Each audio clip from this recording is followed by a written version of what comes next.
प्रेत कई प्रकार के होते हैं, शमशान में मिलते हैं, कई मंदिरों के आसपास होते हैं, कई इधर उधर होते हैं, कई मरघट में होते हैं। एक होते हैं प्रेतराज के प्रेत। प्रेतराज वो जो माता काली और भगवान भैरव या फिर कोई देवी देवता है ना, तो अगर आपका उद्देश्य क्या है, क्या केवल उनके दर्शन पाना चाहते हो या फिर उनको सिद्ध करना चाहते हो? अगर बहुत उग्र शक्ति है और आपने उसको भोग नहीं दिया या फिर उसका कहा नहीं माना, तो साधनाओं की पहली सीढ़ी आपके पास गुरु हो। क्या बिना गुरु के कर सकते हैं? सीधा जवाब है नहीं। एक शक्ति होती है जिनसे वचन नहीं लिए जाते, ये सिर्फ कृपा होती है या हर से वचन लेना अनिवार्य है? बड़े देवता जैसे शिव जी हो गए, हनुमान जी हो गए, माता काली हो गई, या फिर 10 महाविद्या की कोई देवी हो गई, या फिर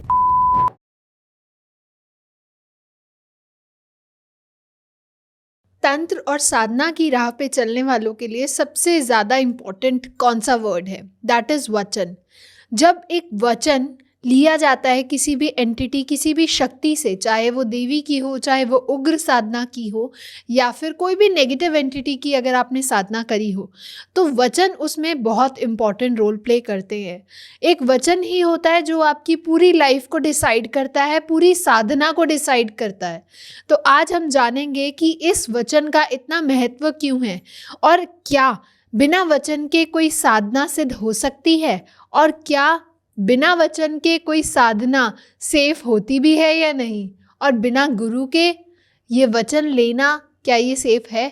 तो आज इन्हीं सब के बारे में हम बात करेंगे और जानेंगे कि क्या और क्यों वचन इतना इम्पोर्टेंट रोल प्ले करते हैं एक साधक के जीवन में। तो आज इन्हीं सब के बारे में बात करने हमारे साथ स्टूडियो में है बहुत स्पेशल गेस्ट, एस्ट्रोलॉजर भी हैं जो तंत्र साधनाएं सिखाते और करते भी हैं, वो हैं रौनक पांडे जी। तो चलिए जानते हैं उन्हीं से कि वचन का महत्व एक्चुअली है क्या। वेलकम सर, कैसे हैं आप? बढ़िया, जय माँ। जय माँ। तो सर, वचन हमने बहुत बार बहुत सारे पॉडकास्ट में सुना भी है और इवन सोशल मीडिया पे भी बहुत सारी चीज़ें बहुत वायरल हैं। तो आज हम बात करेंगे वचन के ऊपर कि वचन क्यों इतना इम्पोर्टेंट है। पहले तो हम जानेंगे कि वचन होता क्या है और ये कैसे किया जाता है। लोगों के माइंड में ये रहता है कि मान के चलिए कोई साधना कर रहे हैं और जब शक्ति आती है तो आपको बोलते हैं ना, तुम मुझे सिद्ध हो जा, मैं तुम्हारे लिए, तुम मेरे लिए काम करना, मैं तुम्हें कुछ भोग दूंगा। क्या केवल इतना ही होता है शक्तियाँ सिद्ध होते समय? नहीं, बहुत कुछ होता है। जो आपने बात कहा वचन का, शक्तियाँ जब भी सिद्ध होती है, आइदर वो मानसिक सिद्ध हो रही है, मानसिक मतलब शक्ति आपसे मानसिक रूप से बात कर रही है, या फिर वो स्वप्न में आपसे बात कर रही है, या फिर वो शक्ति आपके सामने खड़ी है, अच्छा, या फिर सूक्ष्म रूप में आपके सामने खड़ी है, या फिर आपको केवल केवल आवाज आ रही है। ठीक है, अगर इन किसी भी परिस्थितियों में अगर शक्ति आ गई और वो बात कर रही है, तो लोगों के माइंड में ये रहता है कि क्या शक्ति आगे का प्रोसेस क्या, मतलब मान लीजिए शक्ति तो आ गई, जिसकी साधना करे तो उसके आगे बोलेंगे क्या? उनको लगता है कि बस ये आ गई, मतलब अब बस ये हो गया। हमारी हो हाँ, गई, अब हम इससे जो मर्जी चाहे वो निकलवा सकते हैं। लेकिन उतना नहीं होता, वो शक्ति दर्शन देकर चली जाएगी। अच्छा, हाँ, बस इतना होगा। आगे इसमें जो प्रोसेस होता है वो होता है वचन का, जिसमें हम कुछ वचन लेते हैं, जैसे 3 भी हो सकते हैं, 4 भी हो सकते हैं, 5 भी हो सकते हैं, 1 भी हो सकता है, 2 भी हो सकता है। लेकिन बेसिकली जो सबसे ईजीएस्ट होता है वो 3-4 ही होता है। 3 वचन तक सबसे सेफ, सबसे ईजीएस्ट होता है। शक्तियाँ वचन दे देती है। इसके वचन में हम बेसिकली यही उद्देश्य होता है हमारा बोलना कि जब भी मैं आपको जो भी काम बोलूँगा, इस पर हम डिटेल में आएंगे कि वचनों में बोलना क्या होता है। मैं एक बेसिक बता दे रहा हूँ कि क्या होता है। आप शक्ति से बात करते हो कि जब भी मैं आपको बुलाऊंगा आप आओगे और मैं जो आपको काम बोलूँगा वो काम करोगे, और इन फ्यूचर कभी मुझे किसी प्रकार की नुकसान नहीं पहुँचाओगे, कभी मेरा हानि नहीं करोगे, बस ये बोला जाता है। ओके। तो सर, जब हम वचन लेते हैं तो बेसिकली वचन तो एक प्रॉमिस हो गया, वो वर्बल भी हो सकता है, वो रिटन भी हो सकता है। हाँ, तो इसका इतना इम्पोर्टेंस क्यों है? क्योंकि आजकल अगर हम नॉर्मल लोग भी बात करें, सिर्फ अगर एंटिटीज़ को हटा के हम बात करें, हम एक दूसरे से भी कितने सारी प्रोमिसेस करते हैं तो हम नहीं फुलफिल कर पाते। क्यों? क्योंकि हमारे यहाँ कोई साक्षी नहीं है, या फिर हम वचन तोड़ दे रहे हैं बेसिक, और कोई लॉजिक नहीं है। अब जैसे मान के चलिए कोई भी एक एग्रीमेंट कह सकते हैं ना, इस शब्द को, वचन को, एग्रीमेंट। बिल्कुल सही। कोई एग्रीमेंट अगर ऑफिशियल हो रहा है, सरकारी दस्तावेजों में हो रहा है, तो कोई साक्षी होता है। वो कोई कार्यालय हो सकता है, तहसील का कार्यालय हो सकता है, किसी डिस्ट्रिक्ट का कार्यालय हो सकता है, या फिर कोई और थर्ड पर्सन, कोई वकील इत्यादि कोई होगा, या फिर जिसमें हम साक्षीदार जिसे कहते हैं। किसी भी आप एक साक्षी को बनाते हो कि ये प्रॉपर्टी की सेल हो रही, चाहे कुछ भी, एक दो साक्षी होती हैं। तो सेम वचनों के समय हम साक्षी बनाते हैं। बहुत बड़ी बात कह रहा हूँ, वचनों के समय हम साक्षी बनाते हैं किसको? जब साधना करते हैं तो दिया जलते रहता है और जल रखा हुआ होता है, तो हम जल और अग्नि को साक्षी बनाकर वचन लेते हैं। कई बार ये होता है, मान के चलिए कोई प्रेत की साधना कर रहा है और प्रेतराज के प्रेत की साधना कर रहा है। जैसे प्रेत कई प्रकार के होते हैं, शमशान में मिलते हैं, कई मंदिरों के आसपास होते हैं, कई इधर उधर होते हैं, कई मरघट में होते हैं। एक होते हैं प्रेतराज के प्रेत। प्रेतराज वो जो मेहंदीपुर बालाजी में है, इधर उधर कई हनुमान जी के मंदिरों में होते हैं। तो उनके अंतर्गत जो प्रेतराज आते हैं, उनके जो प्रेत हैं, उन प्रेतों की साधना करो। प्रेत यदि आ जाए तो उसको आप कसम खिलाओगे प्रेतराज की या हनुमान जी की। अब जैसे मान के चलते हैं, हनुमान जी किसकी कसम खाएंगे? राम जी की, श्री राम जी की। उसी प्रकार से अप्सराएं हैं, अप्सरा कहाँ रहती है? स्वर्ग में। तो वो किसकी कसम खा सकती है? भगवान इंद्र की। या फिर किसी देवी देवता को जिसको मानती हो, शिव जी, पार्वती, माता भुवनेश्वरी, माता काली, जिसकी वो पूजा करती हो वो उसको मानी। जैसे हम लोग बेसिकली सबसे बचपन में जो सब बच्चा करता है कि ये काम पक्का करेगा, माँ कसम मम्मी कसम। तो ये होता है, मतलब जिसकी भी रिस्पेक्ट कर रहा है, ये उसके वचनों को तोड़ना नहीं चाहिए। तो वही शक्तियों के साथ भी होता है। आप जल अग्नि को साक्षी मनाते हो या फिर उसके देवताओं की कसम उन्हें खिलाते हो, उसके बाद आप वचन लेते हो। अब 3 वचन होते क्या है बताता हूँ ना। पहला वचन जैसे शॉर्ट में मैं बता रहा कि आप सिंपली बोल देते हो कि जब भी जहाँ भी आपको बुलाऊंगा आप आ जाओगे। और शक्ति के मुंह से भी ये चीज़ बुलवाया जाती है, शक्ति भी ये चीज़ रिपीट करती है 1 बार 3 बार। फिर दूसरा वचन, दूसरा एग्रीमेंट होता है कि जो मैं आपको काम बोलूँ आप वो काम करोगे। तीसरा बोलते हैं कि मेरे परिवार की हमेशा रक्षा करोगे, कभी नुकसान नहीं पहुंचाओगे। तो ये 3 वचन बेसिक जो है शक्तियों से लिए जाते हैं। अगर ये 3 वचन किसी ने ले रखे हैं तो शक्ति इन फ्यूचर कभी भी जाकर के किसी साधक को नुकसान नहीं पहुंचाएगी। क्यों? क्योंकि उसने तीसरा वचन रक्षा का ले रखा है। तो ये महत्व रखता है वचन। ओके, तो सर अगर वचन नहीं लिए जाते तो क्या वो साधना पूरी होती है? बिल्कुल नहीं हुई। कैसे हो जाएगी? मान के चलिए कोई भी एक एंटिटी को आपने सिद्ध कर लिया और उस एंटिटी सामने आई और आपने उसको बोला, जैसे मान लीजिए कोई कालियन की शक्ति है, जैसे फेमस तो यही है कर्ण पिशाचनी, ठीक है। इसी प्रकार से मैं कोई देविक लेता, मान लीजिए माता वार्ताली है या फिर कोई और एंटिटी है जो यक्षिणी है, कोई अप्सरा है, योगिनी है, जो आपको कालियन करा रही है, खुद का या दूसरे का भूत भविष्य वर्तमान बता रही है। शक्ति की साधना करी आपने, शक्ति आपके सामने आई और शक्ति को आपने बस इतना बोल दिया कि तुम मुझे भूत भविष्य वर्तमान जिसका पूछो उसका बताया कर। शक्ति बोलेगी हाँ ठीक है, और वो चली गई। अब मान लीजिए अब ये बुलाता है कि अब आप आ जाओ, और वो शक्ति नहीं आ रही, तब ये क्या कर सकता है? कुछ नहीं। शक्ति ने भी बोला था हाँ आ जाऊंगी, अब नहीं आई। अब वहीं पर अगर ये व्यक्ति और बातें करता, जिसमें कहते हैं ना एग्रीमेंट एक साइड से नहीं होता है, दोनों साइड से होता है। अच्छा, शक्तियां भी बदले में कुछ मांगती हैं। ऐसा नहीं कि वो शक्तियां बस आ गई तो बस हो गया, नहीं, हर काम करने के बदले में शक्तियां कुछ मांगती हैं आपसे। अच्छा, तामसिक चीजें मांगती है, शराब मांग सकती है, या फिर कई गंदी और उग्र शक्ति होती है वो ब्लड मांगती है उसी पर्सन का, कि जो साधक है, साधक का ही ब्लड मांगती है हर काम करने से पहले, या फिर साप्ताहिक या फिर मंथली। कुछ शक्तियाँ होती है सौम्य होती हैं, सबसे बढ़िया होता है वो लड्डू पेड़े या फिर पूजा मांग लेती हैं, फल मांग लेती हैं, फूल मांग लेती हैं।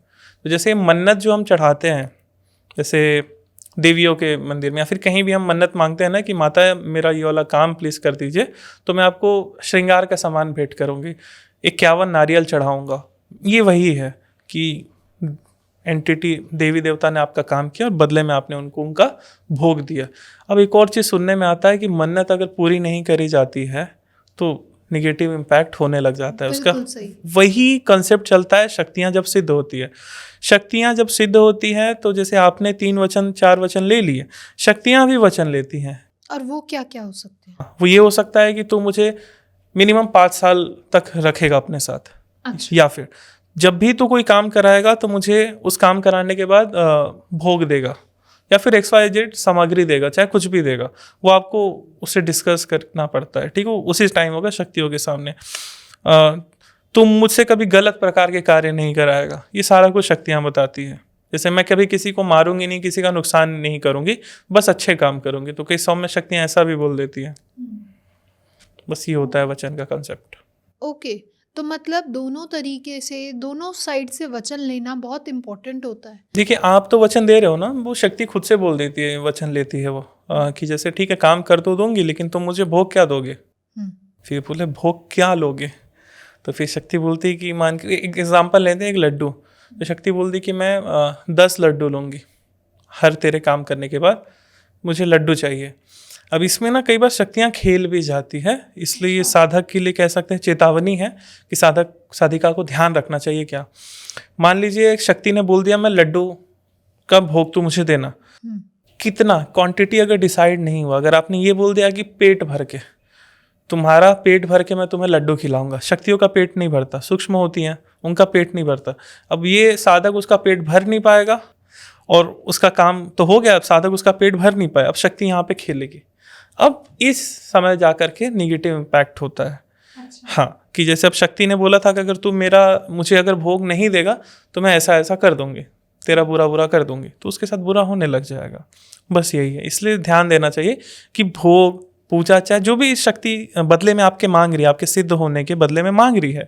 जैसे अप्सराएं अगर प्रेमिका रूप में सिद्ध हो गई या पत्नी रूप में सिद्ध हो गई, तो बस वो एक ही चीज़, अगर कोई पुरुष है तो उस पुरुष को यही बोलेगी कि तुम मेरे अलावा किसी और स्त्री के पास नहीं जाओगे, किसी और से प्रेम नहीं करोगे।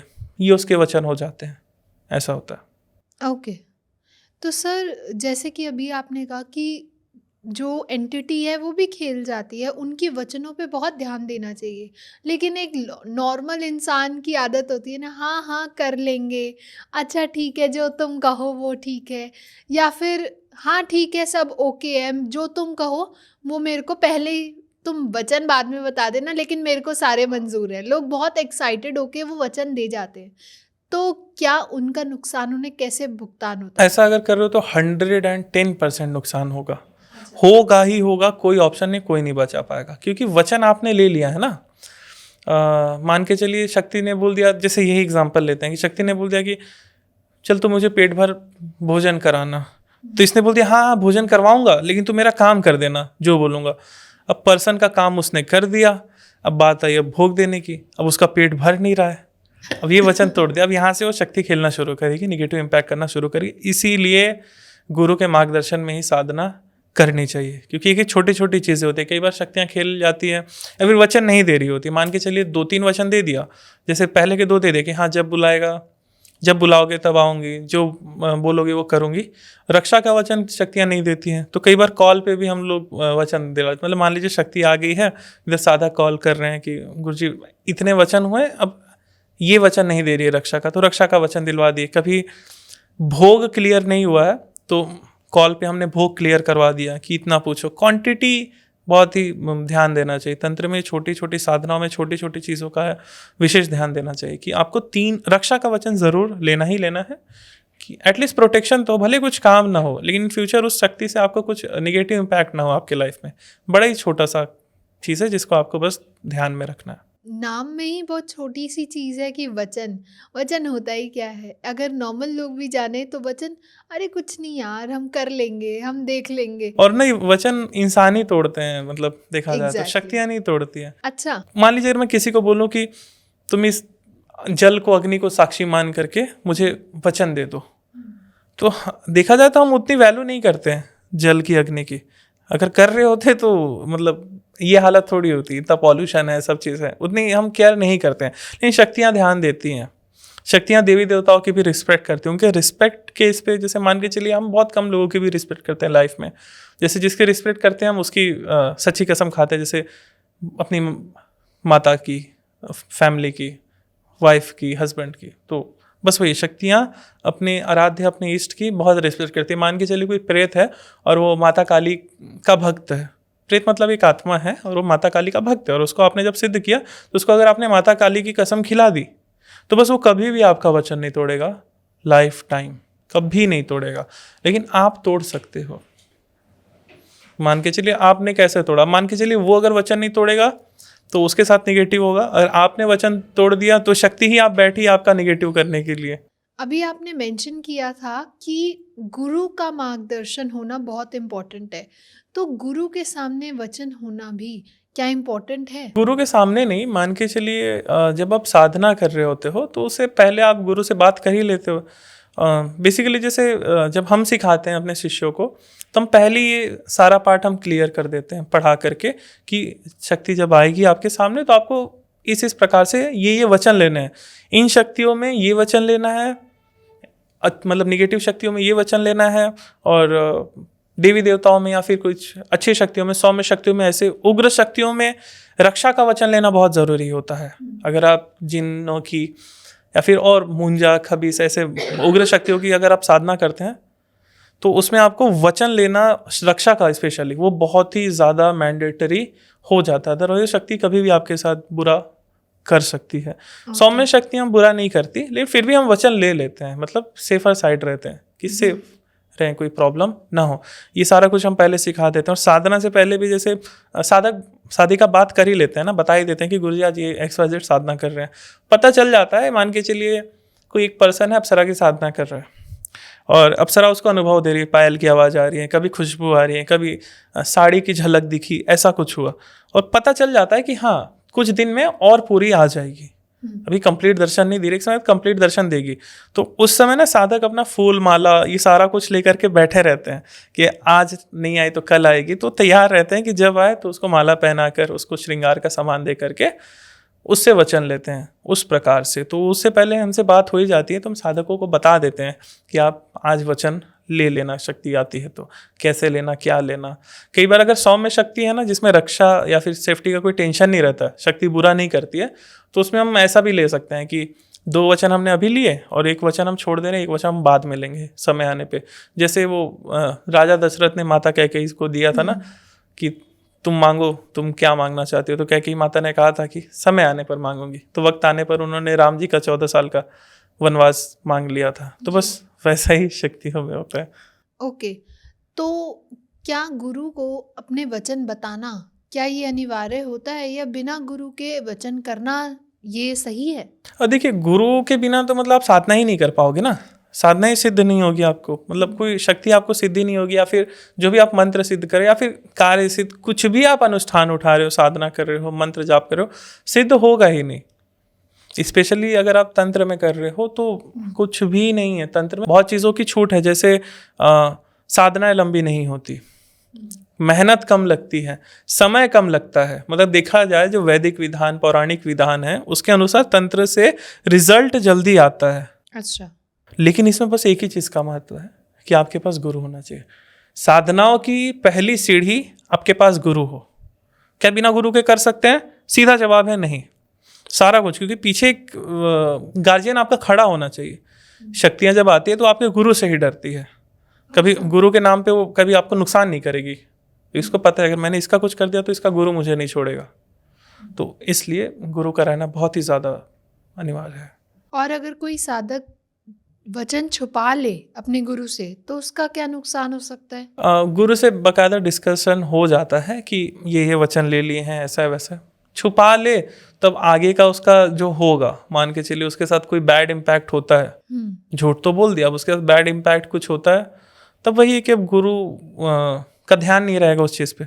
बिल्कुल, गुरु का उस चीज़ पे ध्यान नहीं रहेगा, बस वही तो उसके साथ ही निगेटिव होगा। जैसे मान लीजिए गुरु से डर के या फिर किसी चीज़ में साधक ने बोल दिया कि मैंने उसको अनलिमिटेड भोग देने का वचन दे दिया है, और गुरु को उसने झूठ बोला है कि मैंने 1 लड्डू देने का वचन दिया है, 1 लड्डू देने का वचन दिया है उसको, तो ये झूठ बोल दिया। अब शक्ति आएगी, शक्ति उसको लपेट देगी, और फिर वो टाइम पे कॉल करेगा, टाइम पे याद करेगा, तब थोड़ा सा मुश्किल हो जाती है। बाकी गुरु है आपका, गुरु इसी के लिए होते हैं ना कि अगर साधक कोई गलती कर दे तो गुरु संभाल लें, बस यही है। बस साधक को 1-2 चीज़ रखना है कि अपने गुरु पर पूर्ण विश्वास रहे तो ही वो साधना कर सकता है, अदरवाइज नहीं। बिना विश्वास और श्रद्धा के, सबसे पहले आप अपने गुरु पे विश्वास श्रद्धा करोगे, उसके बाद जिस शक्ति की आप साधना कर रहे हो उस पर करोगे, बस। जैसा भी आपने थोड़ी देर पहले कहा था कि लोग वचन तोड़ देते हैं, शक्ति नहीं तोड़ती, तो अगर कोई इंसान अपने वचन को भूल जाता है या तोड़ देता है तो उसका क्या कॉन्सिक्वेंसेस हो सकते हैं? जैसे मान के चलिए अगर आप जैसे देखा जाए कोई सौम्य देवता देखते हैं, माता सरस्वती या हनुमान जी सौम्य देवता है, ठीक है। अगर आपने इनसे कोई वचन लिया है और वो वचन आपने तोड़ दिया, अगर आपने तोड़ा अपना वचन, तो हनुमान जी और माता सरस्वती भी आपको नहीं छोड़ेंगी। अच्छा। तंत्र में ऐसा ही होता है, सारा खेल वचनों का ही है। सबसे इम्पॉर्टेंट जैसे 2-4 टॉपिक्स हमने अगर देखा जाए तंत्र के कि सबसे ज़्यादा इम्पॉर्टेंट क्या है कि एक साधना करने के लिए, तो उसमें 3-4 चीज़ आती है। एक आपके पास गुरु हो, दूसरा आपको श्रद्धा विश्वास सभी चीज़ों पे हो, खुद पे, गुरु पे, एंटिटीज पे, मंत्रों पे श्रद्धा विश्वास, गुरु। तीसरा मान के चलिए यही है वचन। अच्छा, ये इतना बड़ा रोल प्ले करते ये हैं। 3-4 चीज़ें हैं जो ना बहुत ही ज़्यादा ज़रूरी है और साधक साधिका को ध्यान देना चाहिए। उसमें भी वचन बहुत बड़ा रोल निभाता है, बिना वचनों के कुछ नहीं हो पाएगा तंत्र में।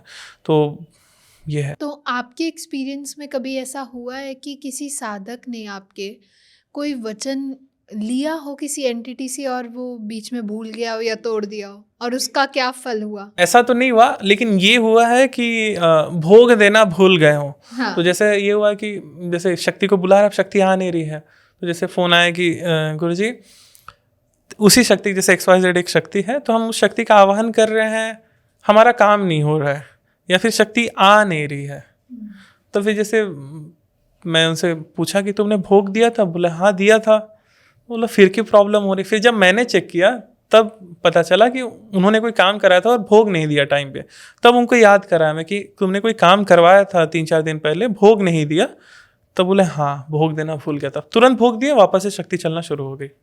अच्छा। बस यही खेल है। गाड़ी चला रहे हैं तो पेट्रोल भरना ज़रूरी है। ओके। तो सर जैसे बहुत उग्र शक्तियाँ होती हैं, जैसे हम माता काली को भी कहते हैं, काल भैरव जी को भी कहते हैं, ये उग्र शक्ति में आ गई, तो इनके वचन तोड़ने से भी क्या एक साधक को बहुत नुकसान हो सकता है? 1-2 चीज़ इसमें मैं बता देता हूँ कि माता काली और भगवान भैरव या फिर कोई देवी देवता है ना, तो अगर आपका उद्देश्य क्या है, क्या केवल उनके दर्शन पाना चाहते हो या फिर उनको सिद्ध करना चाहते हो? सिद्ध करना चाहते हैं तो मेहनत ज़्यादा लगती है, और मान के चले सिद्ध हो गए तो डिपेंड करते हैं। देवता जल्दी वैसे बुरा नहीं करते हैं, जल्दी क्या 99% चांस है देवता कभी बुरा नहीं करते, ठीक है। अगर आपने बहुत बड़ी गलती कर दी है तो वो आपको दंड देंगे, आपको सिखाने के लिए, बुरा नहीं करते हैं वो, ठीक है। अब इसमें ना आपको वचन तो लेना ही है। अब डिपेंड करता है कौन सा वचन लेंगे। कालियान की मतलब भूत भविष्य वर्तमान बताओ, ये वचन ले रहे हैं कि जब बुलाऊंगा तब आप आओगे, जो बोलूँगा वो करोगे, मेरे मेरे परिवार की रक्षा करोगे, ये 3 वचन ले रहे हैं। या फिर केवल यही मांग रहे हैं कि बस समय समय पर दर्शन देते रहो, या फिर मेरा XYZ काम कर दो। डिपेंड करता है ना कि आपने किस उद्देश्य से साधना उठाई है। इसीलिए सारा कुछ ना बहुत बड़ा टॉपिक है। वैसे इस पॉडकास्ट में इस चीज़ को कवर करना बड़ा मुश्किल बात है, लेकिन फिर भी बता रहा हूँ कि बहुत बड़ा टॉपिक है ये। इसीलिए गुरु का होना अनिवार्य है, जो आपको बताएगा कि जिस शक्ति की आप साधना कर रहे हैं उसमें वचन कैसे लेना है, वचन लेना भी है कि केवल कृपा मांग लेनी है, ये सारा कुछ मैटर करता है। अब सोचिए अगर माता काली आपके सामने आ गई और उन्होंने कृपा कर दी, तो सोचिए जीवन तो ऐसे ही आपका बदल जाएगा। सारा कुछ, सारे लाइफ के काम आपके होने लग जाएंगे। डिपेंड करता है कि एक साधक साधिका चाहते क्या हैं। क्या देवी देवता सिद्ध करना चाहते हैं कि केवल कृपा ही प्राप्त करना चाहते हैं, बस ये। ओके। तो सर जैसे कि अभी आपने कहा कि कुछ ऐसी शक्तियाँ होती हैं जिन्हें सिर्फ कृपा के लिए याद किया जाता है, कोई साधक याद करता है, तो क्या कोई स्पेसिफिक एक शक्ति होती है जिनसे वचन नहीं लिए जाते, ये सिर्फ कृपा होती है, या हर से वचन लेना अनिवार्य है? मान के चलिए अब जैसे आपने बात की बड़े देवता, जैसे शिव जी हो गए, हनुमान जी हो गए, माता काली हो गई, या फिर 10 महाविद्या की कोई देवी हो गई, या फिर कोई भी बड़े देवता जो जल्दी सामने नहीं आते, भले अनुभव दे देंगे या फिर स्वप्न में आपको दर्शन दे देंगे या फिर सूक्ष्म रूप में आपको एक झलक दिख जाएगी। ऐसे देवताओं की आप साधना करते हो तो प्रत्यक्ष आना उनका थोड़ा मुश्किल हो जाता है, लेकिन वो कृपा पूरी दे देते हैं। बाकी अगर कोई शक्ति प्रत्यक्ष आती है, चाहे वो अप्सरा हो, देवी देवता हो, या फिर कोई भूत प्रेत हो, जिन जिन्नात हो, कोई भी एंटिटी हो सकती है, योगिनी हो सकती है, यक्षिणी हो सकती है, यक्ष हो सकते हैं, परियां हो सकती हैं, ठीक है। तो इन सब से आपको वचन लेना ही लेना है। अब जैसे मान लीजिए कोई आप गंधर्व को सिद्ध करते हैं, ठीक है, गंधर्व कन्या इनको सिद्ध करते हैं, तो वहाँ के जो लोग हैं उनके राजा हो गए महाराज तुमरू, तो आप महाराज तुमरू की उसको कसम खिलाओगे, उसके बाद उनसे वचन लोगे। तो बस ऐसा ही सिस्टम चलता है। वचन आपको सबसे ही लेना होता है, सबसे ही लेना होता है। कई शक्तियाँ वचन देने में भी नानुकुर करती हैं। ऐसा क्यों? बस वो नहीं बंधना चाहती हैं इस चक्कर में। शक्तियाँ उनका बस मन मौजी है कि मन किया तो करेंगे, नहीं किया तो नहीं करेंगे। तो बस वही सिस्टम होता है, बहुत नहीं है। मान के चलिए शक्तियाँ वचन नहीं दे रही हैं कि ठीक है मैं तेरी रक्षा का बेड़ा नहीं उठाऊंगी, जब जब भोग देगा तब तक काम कर दिया करूंगी, तो बस वो इतना ही बोल देती है।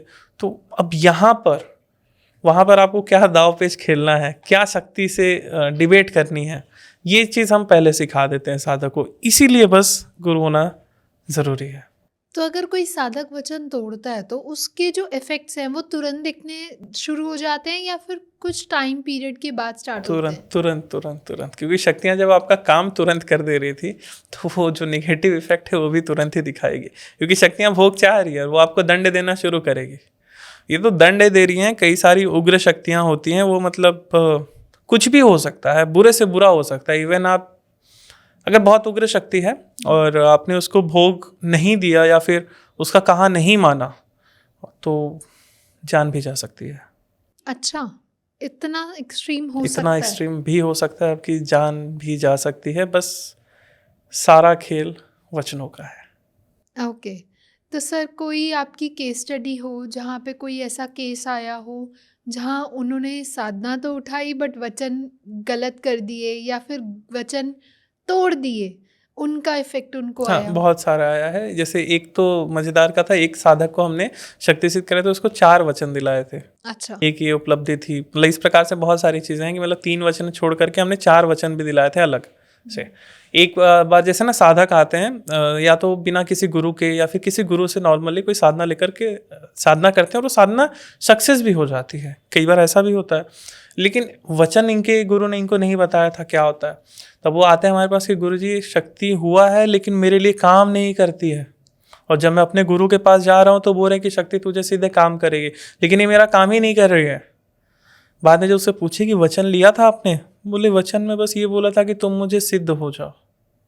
बोला ये वचन थोड़ी हुआ, सिद्ध तो आपको हो ही रही है, वचन क्या मांग रहे हो? बोला नहीं वो मुझे नहीं पता। तो फिर उसको हम बोले कि भाई वापस से आह्वान कर शक्ति का, शक्ति को बोल कि मैं तुम्हें विसर्जन कर दूंगा, तुम्हें छोड़ दूंगा, अदरवाइज तुम मुझे 3 वचन दो। तो उसके बाद उनकी 3 वचन कराएगी। अब शक्तियाँ बढ़िया से काम कर रही हैं उनके लिए। अच्छा, तो ऐसा भी हुआ है कोई गलत वचन ले लिया हो या कोई वचन को उल्लंघन कर दिया और ऐसा केस आपके पास आया हो? वचन उल्लंघन का तो मैंने बताया। वैसे मेरे जितने साधक साधिका हैं उनमें कभी मैंने ऐसा नहीं देखा कि गलत वचन ले लिया हो। हाँ, बाकी ये है जो वचन है थोड़ा सा भूल हो गया हो, जैसे कि गलती हो गई हो कि जैसे हनुमान जी के साधक से साधना उठा ली और उसके बीच में नॉनवेज खा लिया, ऐसा कुछ गलती, ये सब थोड़ा बहुत हुआ है, हमने देखा है। और एक ये हुआ है कि जैसे मैंने पहले बताया था ना कि भोग देना भूल गए तो शक्तियाँ इम्पैक्ट करना तुरंत शुरू कर देती है, कई बार बीमार कर देती हैं शक्तियाँ। अच्छा। और सिंपल जो शक्ति का भोग था आप उसको दे दो कि क्षमा करो मैं भूल चुका था कि मैंने आपसे काम कराया, आपसे काम लिया था और आपको भोग देना भूल गया था, तो बस वो भोग आप दे दो शक्ति को, बस सब चीज़ तुरंत ठीक हो जाता है। तो सर अगर हम देवियों की इतनी देर से बात कर रहे हैं, अब अगर बात करें नेगेटिव एंटिटीज़ की, भूत प्रेत पिशाचनी यक्षिणी, तो अगर इनके वचनों में कोई भूल हो ये तो जाए और अच्छे से लंका लगाएंगे ये तो और बुरा करते हैं। मतलब अभी तो हम देवी देवताओं की बात कर रहे थे कि इनको भी अगर आप साधना करते हैं तो भी आपको वचन निभाने पड़ेंगे। वो तो देवी देवता तो थोड़ा छोड़ भी देंगे, ये लोग थोड़ी छोड़ेंगे। ये आए ही केवल आपके पास भोग के लिए हैं। अगर कोई प्रेत आया है, तामसिक है, तो शराब और सिगरेट के लिए ही आया आपके पास, मांस के लिए ही आया है आपके पास। अगर कोई प्रेत जिन कोई शक्ति आई है भोजन मांग रही है, लाइक राइस मांग लिया, कई शक्तियाँ केवल अगरबत्ती मांग लेती हैं, कई शक्तियाँ बोल देती हैं मेरे नाम पे दिया लगा दिया कर हर शनिवार को पेड़ के नीचे, बबूल के पेड़ के नीचे, चाहे कहीं भी। तो इस प्रकार का अगर उसने लड्डू मांग लिया, कुछ भी वचन मांग लिया, अगर आपने वो वचन नहीं दिया और काम करा लिया तो वो शक्ति ना नहीं छोड़ती है। अच्छा। बहुत मुश्किल हो जाता है, फिर वो आपको भोग देना ही देना है, देना ही देना है, कोई आपके पास चारा नहीं है, भोग आपको देना ही देना पड़ेगा। ओके। नहीं तो वो शक्तियाँ निगेटिव इम्पैक्ट ना कैसे करती है थोड़ा बताता हूँ। मान के चलिए पहला तो आपको हेडेक देना शुरू कर देगी, पेन देना शुरू कर देगी, और साथ ही में अगर आपने कोई और शक्तियां सिद्ध कर रखी हैं तो ये शक्ति सबको मना भी कर देगी, वो शक्तियां भी आपके लिए काम करना बंद कर देगी। अच्छा। छोटी बात नहीं, आगे की कोई साधना सक्सेस नहीं होगी, कुछ भी पूजा पाठ कुछ भी कर लो कोई सक्सेस नहीं होगा, जब तक वो जो अड़चन है, अटकाव है, बस वो जब तक आपने फुलफिल नहीं किया। ये केस देखने में आता है ना, जैसे मान के चले किसी ने अपने कुलदेवी से मन्नत मांग ली थी कि XYZ काम हो जाए, या फिर किसी की हेल्थ खराब थी तो हे माँ ये हेल्थ सुधार दो, मैं आपको दर्शन के लिए आऊँगी, इतने नारियल चढ़ाऊँगी, भोजन कराऊँगी, भंडारा का कई लोग चलते हैं कि भंडारा कराएंगे, और वो वचन ये नहीं फुलफिल करते हैं, तब उनका ना सारा कर्म रुक जाता है, सारा बिजनेस डाउन हो जाएगा, हेल्थ डाउन हो जाएगी, करियर, पैसा पानी सब नष्ट हो जाता है। यहाँ पर उपाय बस यही होता है। ब्लैक मैजिक अलग होगा कि कुलदेवी को वापस से जाकर मनाओ, प्रसन्न करो। मनाने का तरीका वही, भोग पूजन, सेवा करो, प्रणाम करो, क्षमा मांगो, हो जाता है। लेकिन देवी देवता तो क्षमा मांग रहे हैं, देवी देवता क्षमा कर दे रहे हैं, लेकिन ये सब ना जो इतर योनि की शक्तियाँ होती हैं, जैसे भूत प्रेत, जैसे बोला, खबीस हो गया, मुंजा हो गया, जिन हो गया, ये सब नहीं मानते जल्दी। अच्छा। इनको मनाना थोड़ा मुश्किल होता है। ओके, तो अगर ये कोई भूल जाए या कोई गलत वचन ले ले तो ये कैसे इम्पैक्ट करती है? बहुत बुरा होगा, बता तो रहा हूँ मैं, मतलब हेल्थ डाउन हो जाएगी, बिजनेस, मतलब कुछ लाइफ आपका बंद जाएगा। ओके, आप तो क्या ये भी बंधन जैसा होता है ना, स्तंभन जो क्रिया चलती है, उससे भी कई गुना ज्यादा आप बंद जाओगे। हेल्थ डाउन, रिलेशनशिप खराब, फैमिली खराब, वेल्थ कुछ भी नहीं रह जाएगा, कुछ नहीं बचेगा, लोन पे लोन हो जाएगा आपका। बस किस लिए? वो एक लड्डू के वजह से। अच्छा, बस एक वो लड्डू ने आपका सब गड़बड़ कर दिया। एक लड्डू टाइम पे दे देते तो आज आप बच जाते। ओके, तो मतलब आपकी लाइफ ओवरऑल उथल पुथल कर और सकती ऐसी है। स्थिति में ना आप कितना पूजा पाठ करा लो, कुछ भी करा लो, कुछ काम नहीं होने वाला। अच्छा, हाँ, क्योंकि आपने साक्षी भी तो बनाया, जल अग्नि को साक्षी बनाया, प्रकृति को, देवी देवता को साक्षी बनाया, कुछ भी काम नहीं होगा जब तक आपने वो वचन फुलफिल नहीं किया। इसीलिए कहते हैं ना कि साधना में, तंत्र में आने से पहले थोड़ा एटलीस्ट सोच समझ कर आए।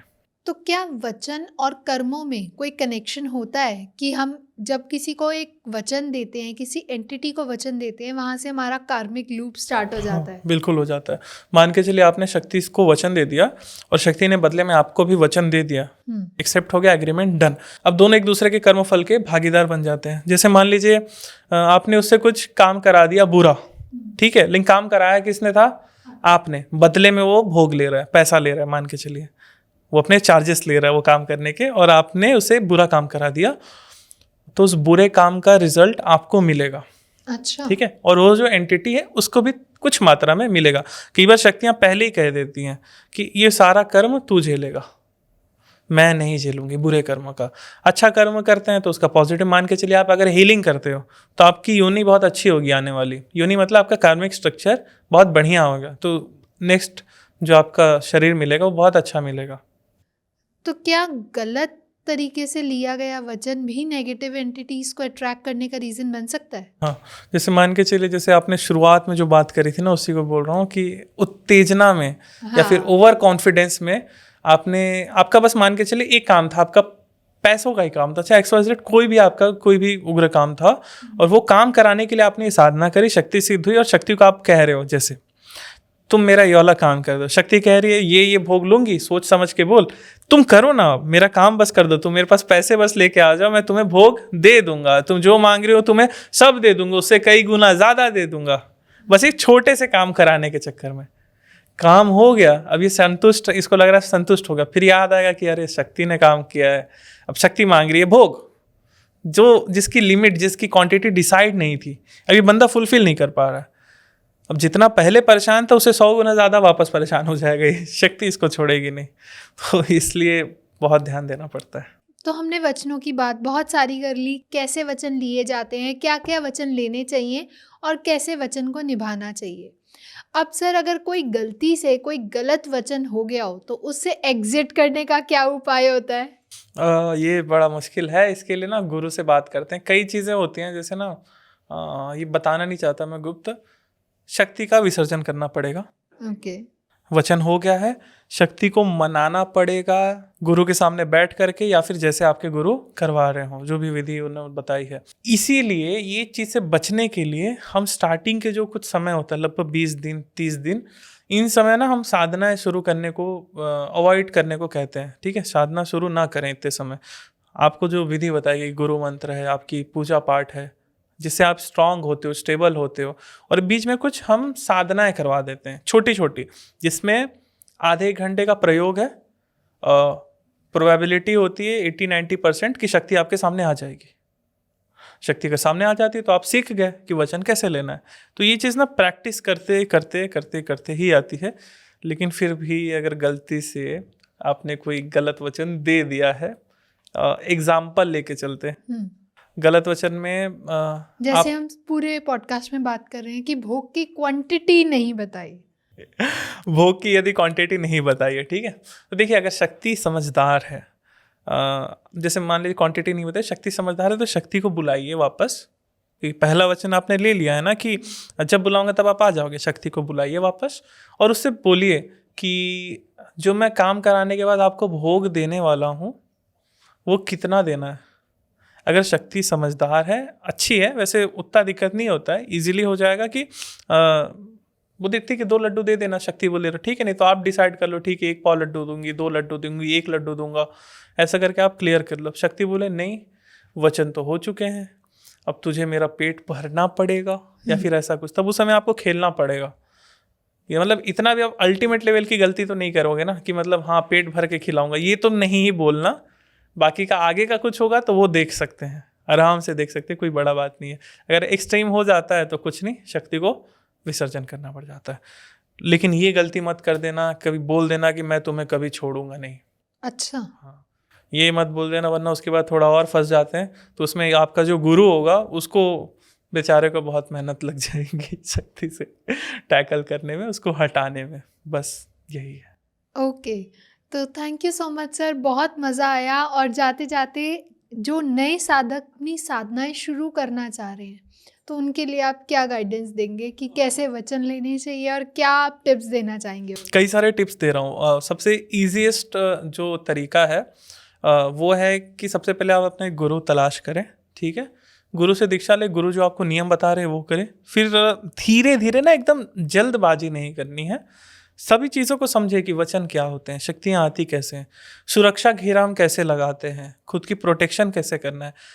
मतलब मान के चलिए जो रिस्क है कि मान के चलिए कल चल के कोई गलती हो जाए तो उसकी प्रिपरेशन आप पहले करो, बाद में साधना की ओर बढ़ो।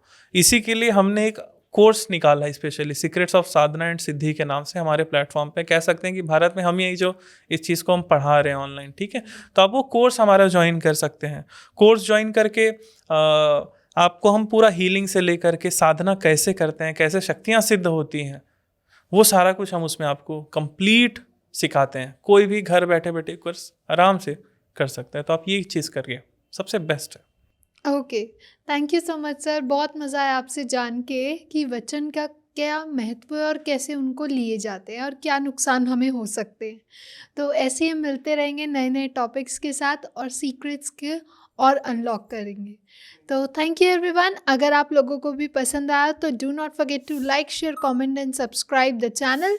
एंड अगर आपके कोई क्वेश्चंस हैं, कोई सजेशन है, प्लीज़ हमें कमेंट सेक्शन में भी बताइए। हम आगे आने वाली सीरीज़ में उसे ज़रूर कवर करने का ट्राई करेंगे। तब तक के लिए stay happy, stay blessed. Thank you. जय माँ। जय माँ।